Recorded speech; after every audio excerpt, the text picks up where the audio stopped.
conversamos pela internet com o virologista e imunologista e ainda professor da UPF, Luiz Carlos Croites. Qual a diferença entre as duas vacinas, aprovadas no Brasil e disponíveis? A diferença fundamental é na maneira como elas foram feitas, tá? Uma dessas vacinas, a Coronavac, por exemplo, ela é produzida com o próprio coronavírus. Ele é multiplicado em laboratório, em células em cultivo, inativado e aplicado nas pessoas. A outra vacina da Oxford, ela é produzida através de uma engenharia genética recombinante, onde você usa um vetor que vai conduzir o gene do coronavírus, que é usado como imunizante. Segurança das vacinas. São seguras, professor? São totalmente seguras, são as vacinas mais seguras que existem.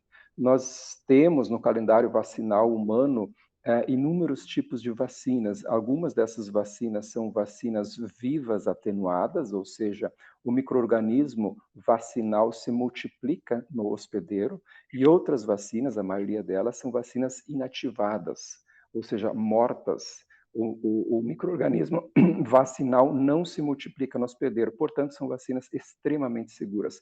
Algumas reações que podem ocorrer são devidas a alguma alergia ou alguma condição genética da pessoa, mas isso está previsto também em todo e qualquer tipo de vacina e não é o caso agora de achar que essas vacinas não são seguras pelo fato delas terem sido feitas num tempo bem menor do que a maioria das vacinas. Quem já teve Covid precisa se vacinar? Eu não recomendaria, porque qual é a intenção de uma vacina? A intenção da vacina é induzir anticorpos contra o micro-organismo que causa a doença.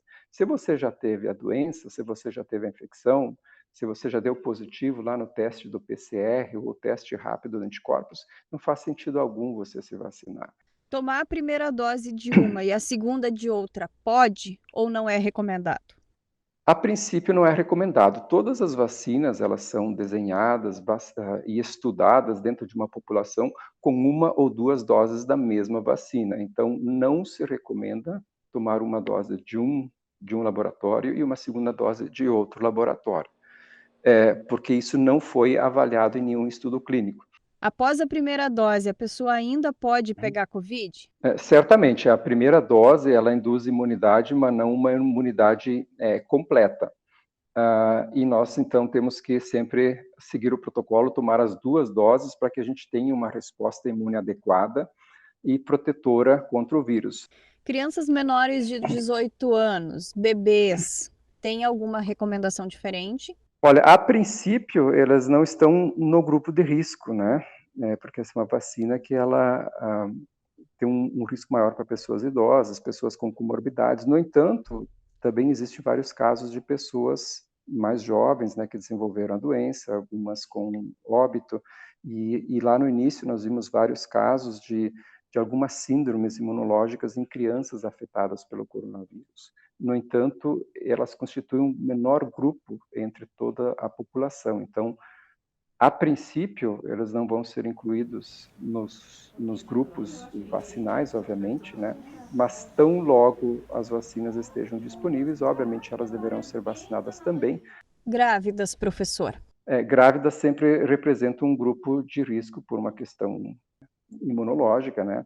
E, obviamente, deverão ser vacinadas de forma prioritária, né? Para finalizar, quantas pessoas precisam ser vacinadas para a gente atingir, se somadas, claro, a questão de quem já teve Covid, para atingir aquela imunidade de rebanho? Olha, a imunidade do rebanho, normalmente, dentro dos conceitos clássicos de imunologia, nós precisamos vacinar em torno de 85% de uma determinada população para atingir a imunidade do rebanho. Lógico que isso varia de acordo com a contagiosidade e infecciosidade do agente patogênico. Então, aí nós temos um longo caminho pela frente, né, até nós conseguirmos vacinar esse percentual da população para que a gente se sinta relativamente seguro.